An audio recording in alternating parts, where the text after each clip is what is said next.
Garbage Village, Museum Gift Shop, Cambodian Daughter. Today on The Pursuit, Diana Mao.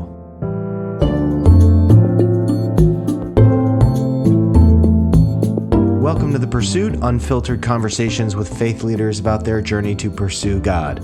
I'm your host, Richard Lee, and today my guest is Diana Mao. Diana is the president and co-founder of Nomi Network, creating pathways to safe employment and economic stability for communities of women to prevent trafficking and empower future generations. In 2015, the Presidential Leadership Scholars Program selected her for its inaugural class, and she currently serves on the White House Public-Private Partnership Advisory Council to End Human Trafficking. You may have read her writings on these issues for the Huffington Post or Reuters.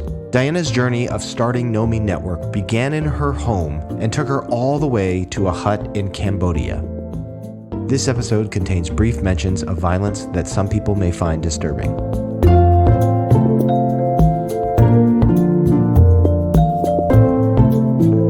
So Diana, you have spent time on the West Coast and on the East Coast, and now you're in Dallas. So pick a coast or, the South. What's your preference? Well, I would say New York will always be home. I appreciate just the diversity there and the fact that I could be sitting on a subway with, the wealthiest person in New York and a homeless person. And that's what I've always appreciated about New York. And that's what drew me to the city in the first place. And so there's no other city like it. I've traveled all over the world, lived in many countries for work and also personally. And every time I come back to New York, I almost want to just kiss the floor and thank God for bringing me back to the city. So where did you grow up? I grew up in Southern California, was born and raised there, and really love California for nature, for the beach, the mountain.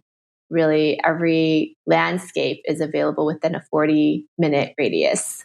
So my father was born in China and my mother in Taiwan. Mm-hmm. So they actually met in California through my grandparents, who I wouldn't call it an arranged marriage, but they definitely, my grandparents met in church and just thought that my parents should connect. Uh-huh. And so eventually they got married and I was born in California. Growing up was interesting. Why do you say that? English was not my first language. Chinese was my first language. So I think, coming up into a household where both of my parents had, just really strong family of origin beliefs and culture. And then also going to elementary school and just being faced with sort of almost embarrassed in my heritage in many ways because my elementary school wasn't as diverse. And so being Asian American, definitely I got a lot of weird looks during lunch when I would open up my lunch box and have something foreign instead of the traditional sandwich. So how did you process that? How did you navigate through all of that growing up, needing to sort of bridge the gap between the culture you were seeing at school, but then the culture that you were living with at home? Yeah, I would say I was kind of like in many ways adaptable.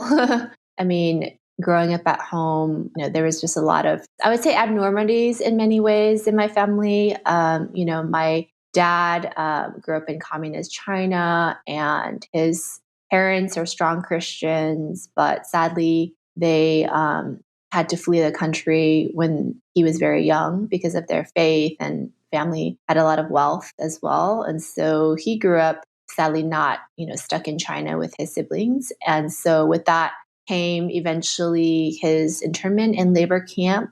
It was discovered that his parents had Western ties and were living in Hong Kong and, who he really was, his identity. And so he ended up in labor camp and I think immigrating to the United States eventually in the late 70s was difficult for him, having major PTSD on top of the cultural barriers and, not speaking English. Mm-hmm. And so that, in itself really manifested in my household at a young age. And then, of course, my mom's side also, very different and a lot of family of origin challenges as well. And so I was always by nature a peacemaker and very adaptable in the sense, trying to accommodate my family and just my dad, his expectations, as well as at school, managing expectations as well of my teachers and, being an achiever. I always wanted to excel, I would say, in many ways. Can you think of an example of how your peacemaking qualities were on display as a child? I mean, in a family context, I would say my parents, argued a lot and fought a lot. Mm, Mainly, my dad had PTSD. My mom also had some bipolar issues. And I would say that manifested in a very difficult way. And so oftentimes I was caught in the middle, and I would, at a very young age, really try to help them make peace, or I had a faith at a young age, and I would pray a lot. So thankfully, faith was brought into my life through not my parents, but through my grandma who lived with us. I see. She's now 106 years old, and she has a very strong faith in God. So you had talked about this identity, finding your identity in college. Where was your faith identity sort of being developed? Yeah, I would say my faith identity began also in college. I grew up going to church, Hmm. reading. My grandma would read Bible stories to me, so I knew the Bible. And I even accepted Christ at the age of 15, but I really wasn't living it or walking in faith.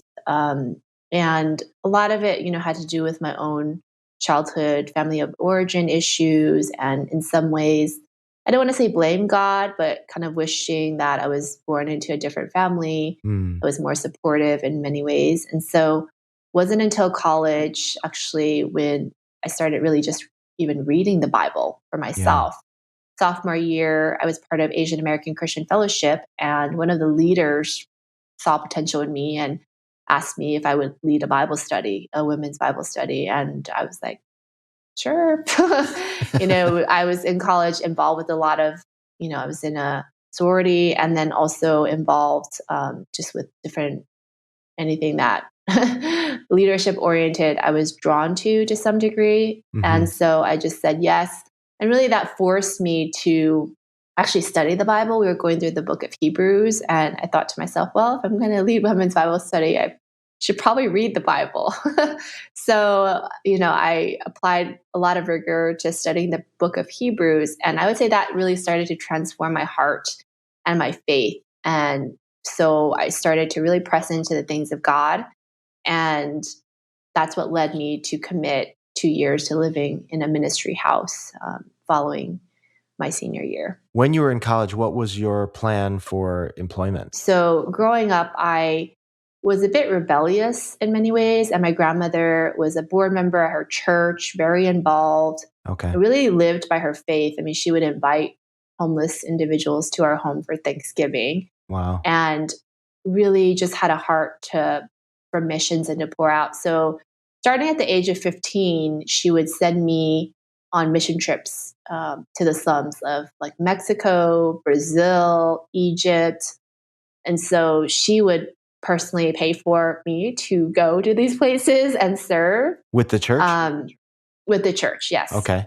And then in a varsity Christian fellowship and other ministries as well, following that. But every year I just had such exposure to, I would say, global poverty, and also um, being selfless, although I wasn't, it was more like action, but I would say there was no heart transformation in that act of service. As you're developing this heart for the poor and for people that are less fortunate, and at the same time you're graduating college, what are sort of your thoughts about employment, your job, your career? I really didn't know. I knew I wanted to serve in missions, but I also knew I didn't want the traditional missionary path of raising support. Ironically, much of my role now with Nomi Network is raising funds.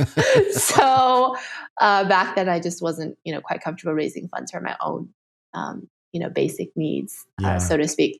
And so that I knew I wanted to serve in missions, and I knew I wanted to actually. I committed to serving the poor that year when I was in Egypt, but I didn't know what that would look like. And so living at the ministry house for 2 years following my graduation was a really good, I would say, I don't want to call it a sabbatical because by no means was it a sabbatical, but it was the time for me to recalibrate and really search God and for the next steps. So I ended up applying to obtain my master's at NYU in international management with the focus on management of public and nonprofit entities. And so that was my way of exposing myself to more international work, because what I did see was the disconnect between serving the poorest of the poor through missions and not seeing their physical needs met.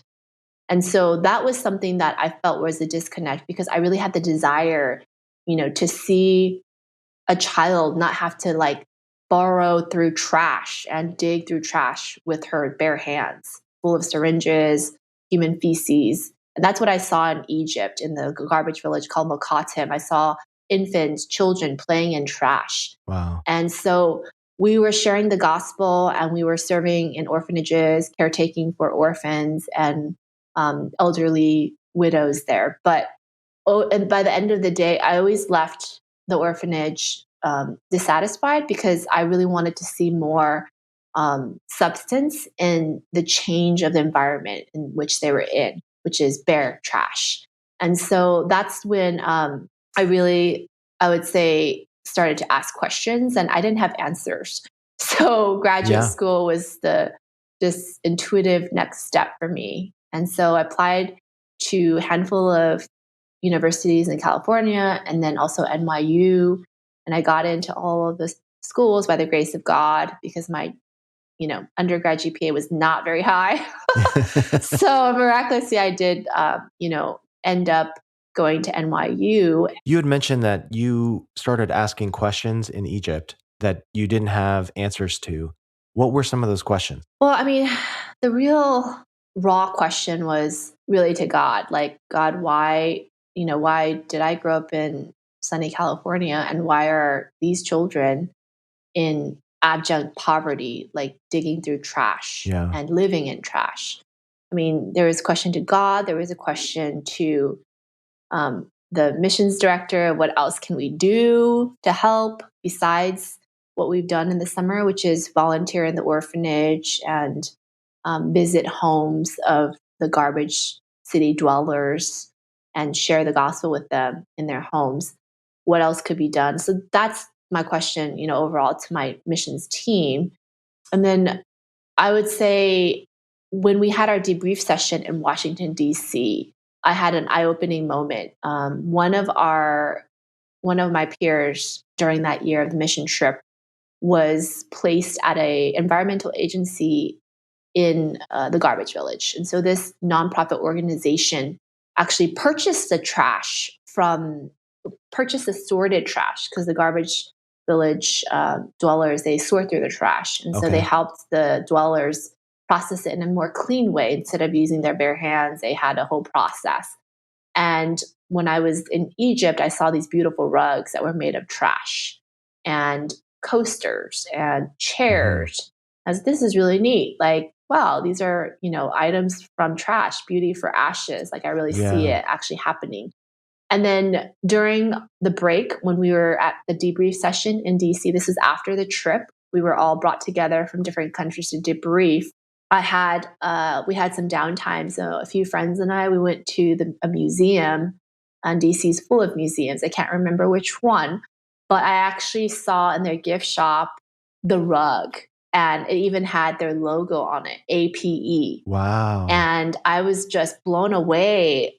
At first, I think it's divine that I actually even saw this rug, and we happened to step foot into that museum. Right. And it happens to be that APE, the organization that my peer had been placed in Egypt. Wow. So that then I just started to think of ideas, and I was like, wow, it ended up here, and hopefully they're getting a benefit there in that garbage village. I'm sure they are.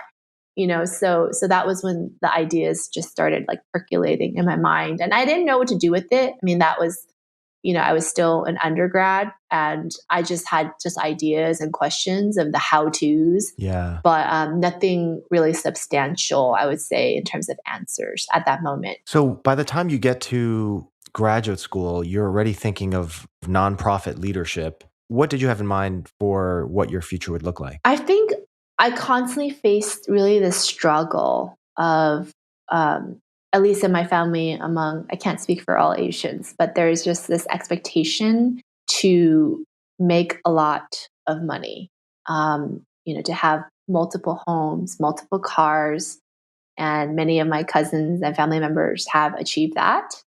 So for me, it was really, I didn't have any plans to start a nonprofit.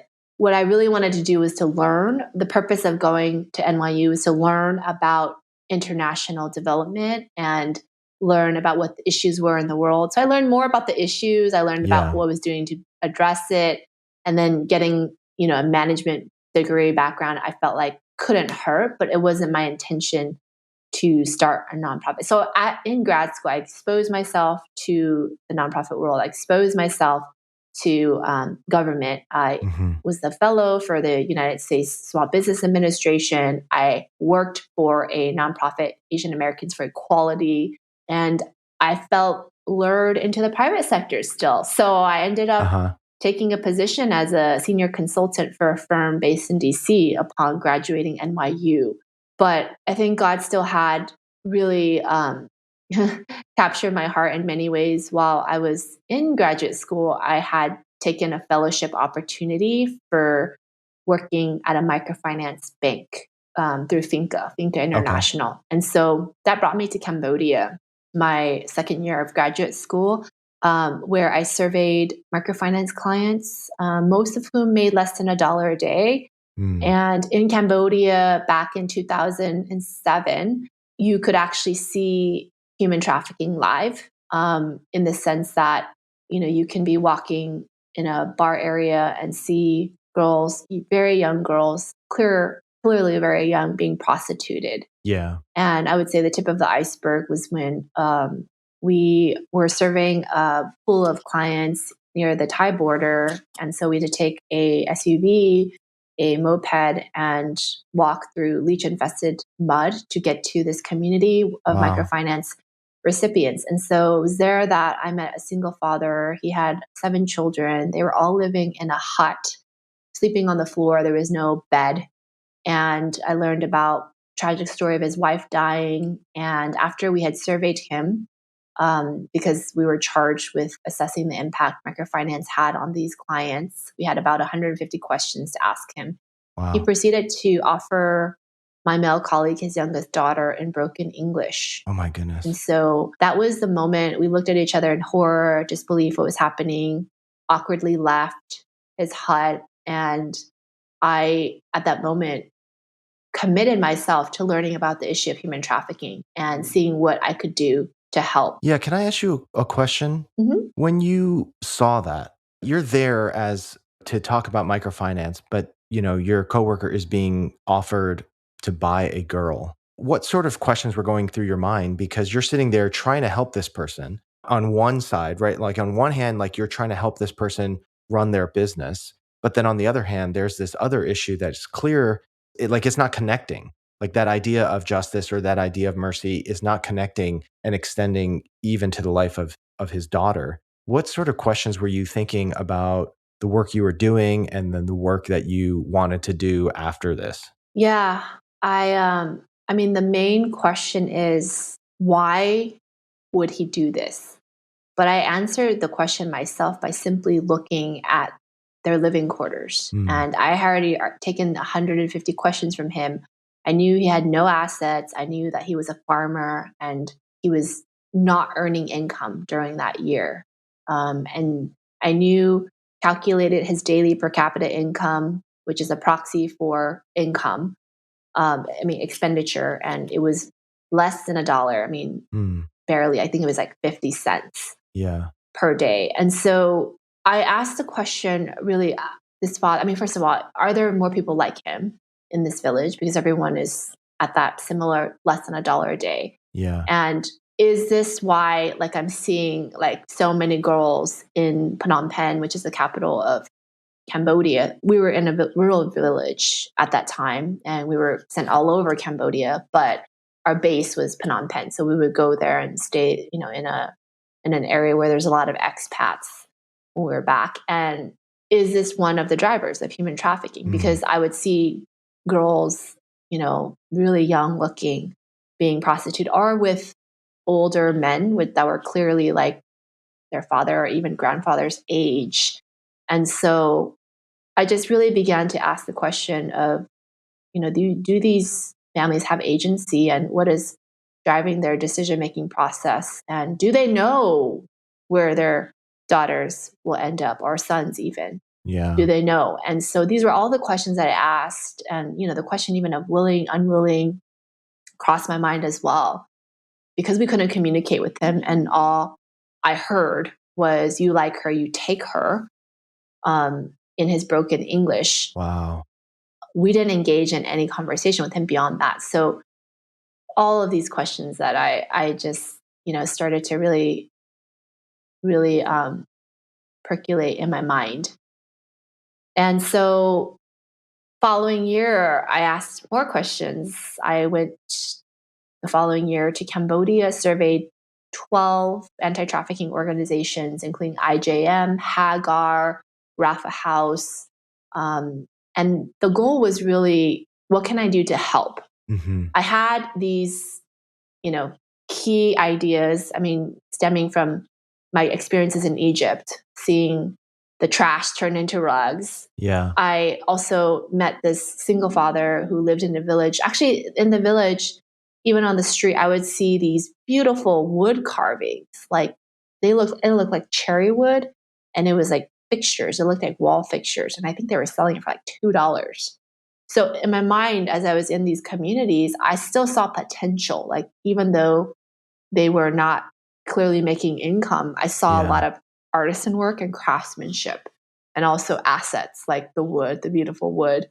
And so really asking the nonprofits, I had an assumption like, what if we created economic opportunity in these communities? Would that prevent parents from having to make really bad choices or decisions about their children or about their own income security, sending their kids off to work, or sadly prostituting their children as well? So these were the questions I asked the nonprofits, and I had an idea of what if we can turn this cherry wood into a product and sell it and benefit. It was a very, very basic idea of selling a product made in this community to then benefit the community, and help create work. I love the fact that so much of your story is about asking these questions. You're asking questions in Egypt, you're asking questions in this, hut in Cambodia, and now you're asking questions, of these organizations and saying like, how do we empower these people through economics?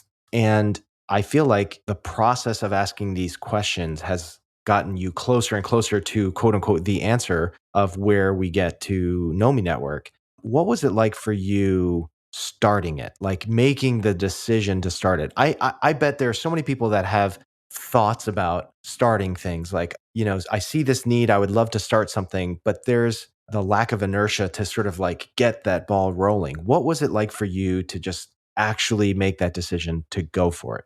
It was a process, I would say. I mean, I mentioned earlier, I ended up taking a job for a consulting firm based in DC. And so the financial security and financial income growth was something that I, at the time, saw as important. And so I sort of had my feet dipped in the water. I was like, okay, well, summers, nights, and weekends, I can invest in. It wasn't even called Nomi Network at that point. It was like, let's help Hagar, Hagar on Time. They had a social enterprise. Let's help them just enhance their products and get it to the global marketplace. That's it. So it was really out of that heart of service Mm-hmm. and just helping that we started doing it. And so we were really a volunteer network from 2009 and 20 till 2012. And so it was me and my two other co-founders investing our weekends, our nights into this endeavor, which at the time it was basically coming alongside shelters and survivor-based organizations and strengthening their livelihood component.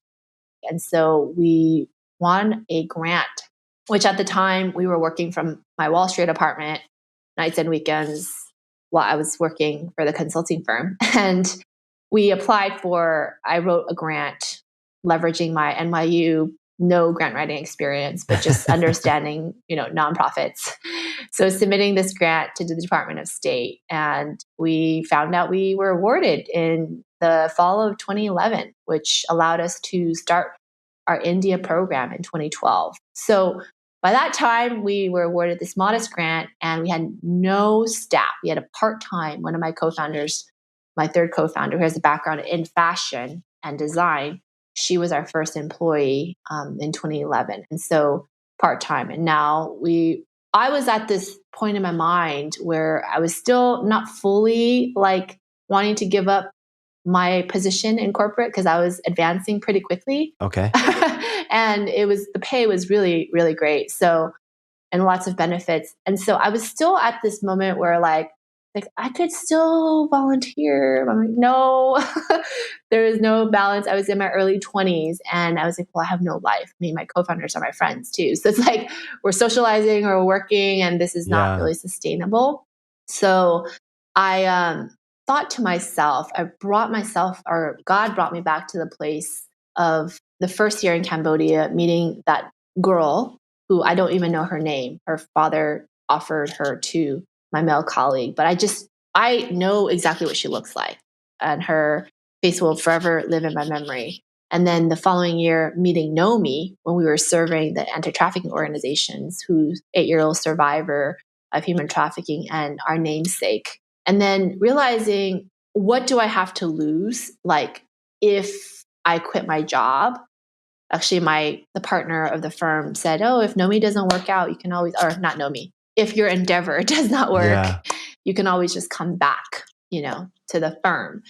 And then I would never be desolate in the sense that I could always go back to my family or anyone in my family and live with them. So I think I was just calculating in my head, and I decided just to quit my job and take the leap of faith.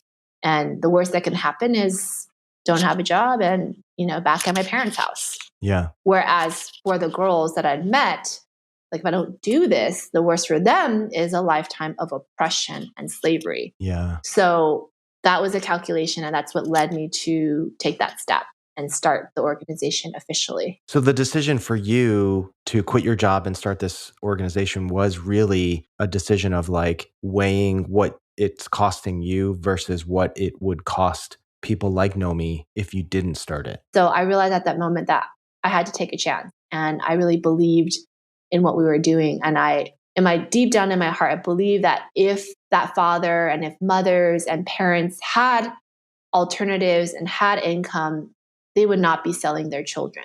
Their families would be together.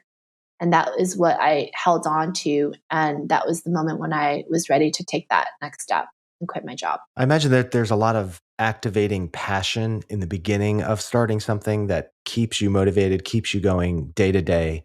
During the times over the last, decade as you've run Nomi Network, during the times where maybe you've hit a valley of passion or a valley of motivation, do you go back to thinking about people like Nomi and the girl in that village to keep you moving forward and to keep you motivated to see this through to success? Yeah, I mean, absolutely. I think about Nomi, who every year up until last year, I would visit her, or someone from the team would visit her. She's at an underage shelter, and Nomi, we don't work with underage girls because our model is job placement, internship placement.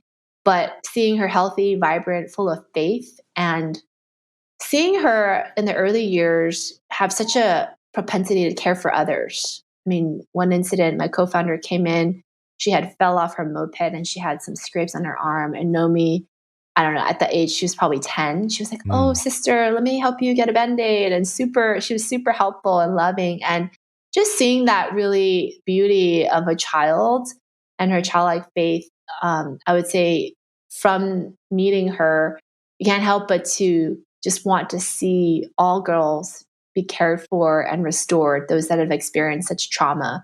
And so that's really helped me to continue to keep the commitment, my personal commitment to anti-human trafficking. And then another woman I met in the early years, and I actually don't remember her name, but I have her face forever imprinted. Yeah. We were at a workshop that Nomi was facilitating in 2012. And she came in, she's from a Muslim community. And the activity was for we were in the process of recruiting the first cohort of women into the program, the workforce development program. And the activity was that, here's a bunch of art supplies, draw a picture of something that represents you, who you are. And so, some of the women drew their huts, others drew like their sari, very, I would say very basic things that, drew a picture of their children, things that you would expect. And this woman, she drew a beautiful picture of a lotus flower. And, I knew she was in a community that practices intergenerational prostitution. So she was prostituted by her mother-in-law. And so I knew a little bit about her background. And she drew a picture of the lotus flower and proceeded to explain, because we had group sharing time, where she said a lotus flower, even out of dirt, something beautiful can come from it. And when she said that, it really touched me because, for me, my paradigm is image of Christ. Uh-huh. I am made in the image of Christ. And her paradigm is that she is dirt, because in the context of her culture, women are seen no better than an animal. And I don't believe that. I personally want to see every person know that they are created in the image of Christ. Man, woman, in the context of India, low caste, high caste, right? Because that is really what's going to unlock their potential, is the belief that they have that they are made in the image and they are worthy. And that's where their confidence comes from. So that moment just really shifted my paradigm, and that she thought that of herself, kind of having a sneak peek into her mind.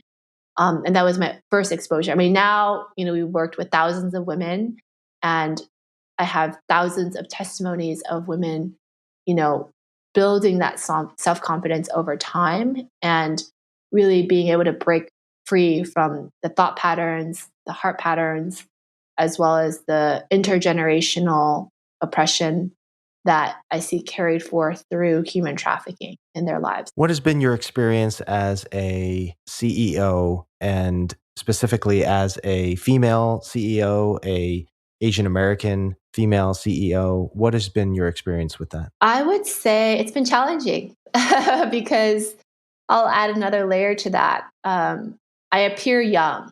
And so there's been many cases where I've been discredited for age or kind of overlooked. And I see it as opportunity for personal growth. And for you or for the other person? for me, yeah. I think in my college years, I would want to everything to do to prove myself, and just make it happen. Yeah. But now, I pray I pray before every meeting. I pray for our supporters. I pray when I'm about to go into a speaking engagement. And I just, all I can do is just be faithful. And it's God that changes hearts, that unleashes generosity, that opens up doors. Yeah. And so I would say that element. And then also, the NGO world, I would say most of the leaders, data shows, are men. And for me, particularly being a young Asian woman at the time going into India, I was in my mid-20s. Yeah. And I recall getting thousands of applicants when we had 2012. We had to hire a program manager for Bihar, India. And every cover letter said, "Dear sir, dear sir, sir, dear respected sir, respectable sir, dear sir." Wow. Sincerely, sir. Every CV they made the assumption that me and my co-founders were men. Oh my gosh. So I, needless to say, faced a lot of challenges in India. Yeah. As a female, Asian American female operating in that paradigm. And through it all, I would say I have to look at myself the way God sees me, and, the way that Jesus lifted up women. And so I may not be lifted up in certain circumstances, and I probably that will happen, but my confidence is in God. And, I would say in the world of anti-trafficking, there's just no room for egos. So there's too much work to be done. And so Yeah. I just smile, and, of course, this happens also, sometimes I would say with donors, particularly. Some new meetings were not taken particularly seriously until they do more research about the organization and our work. Huh. And so, yeah, it is a challenge, I would say, being the face of Nomi Network. But I see it also as an opportunity. At an early age, you were identified as a leader. And, here you are leading an organization that for a decade has been, going out and changing lives of the people that you serve. And you're constantly stepping into situations where you may feel like your place as an Asian American woman, CEO, you're being underestimated, you're being overlooked, and yet your leadership persists. I mean, you're being identified as a presidential leadership scholar, all of the accolades that are coming to you. As you've thought through your life and this sort of thread of leadership, what are some of the lessons that you've learned all throughout your life that has made you the leader that you are today? That's a really great question. For me, I would say I'm learning to be a better listener. And it started with listening to God and Christ, in college. And I would say now it's really listening to my colleagues, listening to our clients, and not really dictating. And as a leader, I think there are leaders sometimes perceived as bossy. There are leaders, there's a perception. I think when you're given the ability, to drive something, naturally you're an initiator. You initiate things. And I think for me, naturally I have the strength of being a command trait, which is very rare in actually women and also Mhm. very rare as a whole. I had to think back most recently, and I would say in childhood, I really had to be a voice. Growing up with both parents struggling with mental illness, Yeah. I had to tell them what I needed, because if I didn't, extreme case of starving or like not having my basic needs met as a very young child. Yeah. And so I would say that, one counselor said recently that out of your greatest pain is where you'll find your strength. And I've been really meditating on that because, my strength of having that command trait and being initiator and activator also stems from a place, if I had to search my heart, of some levels of brokenness from my family of origin. And so for me as a leader, it's important to find healing through that in Christ and surround myself also with people that are not just empathetic, but understand what it means to be a leader and to really also experience deeper levels of healing and not just be action oriented and lead, but also, I would say, not so much self care, but really personal transformation, because it's a process and it's a journey. Do you think about yourself as a young child growing up in this home filled with, you said, conflict and mental illness? Do you think about yourself as a child as you also do the work that you do, thinking about the homes that you are restoring in the communities that you serve? That's a really great question. Yeah. I would say the thought has crossed my mind. I mean, my exchange with the single father, Mm. thankfully, my parents, are financially stable, but because of the mental illness, yeah, I do wonder. I was like, wow, if I grew up in Cambodia with my parents and let's say no social framework in terms of protecting children, then could that girl be me? Yes, that question did cross my mind. And I do believe in the power of restoring families. And I've seen just generational slavery and trauma generational slavery being cut and generational trauma being healed. I would say slowly in my own family, but also I would say through the lives of the women that we serve. Women that are survivors are adopting other teenage survivors' daughters. They're serving and going above and beyond when their lives are invested in. And I believe in just investing in lives, and investing in families, investing in human potential. And so I've seen that in my own family, and I've seen the impact of that in the lives that we serve.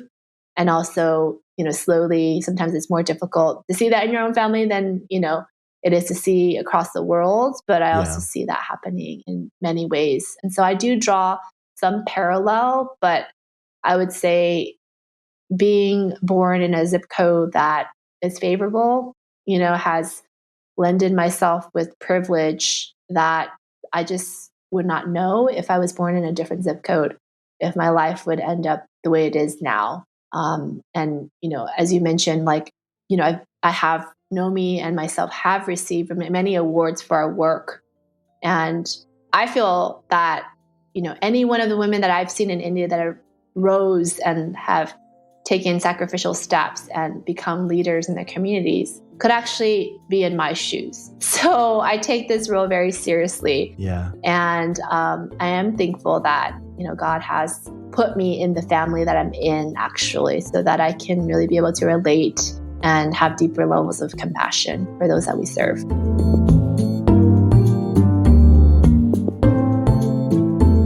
Diana's life and journey has been marked by her listening to and believing in those less fortunate around her. And when she sat in a Cambodian hut many years ago, she didn't just see a broken father, she saw a broken system. And she's committed her life to helping those within that system by creating a path for them to be empowered. You can follow the work of Nomi Network at nominetwork.com and find them on social at Nomi Network. Thank you for listening to this episode of The Pursuit.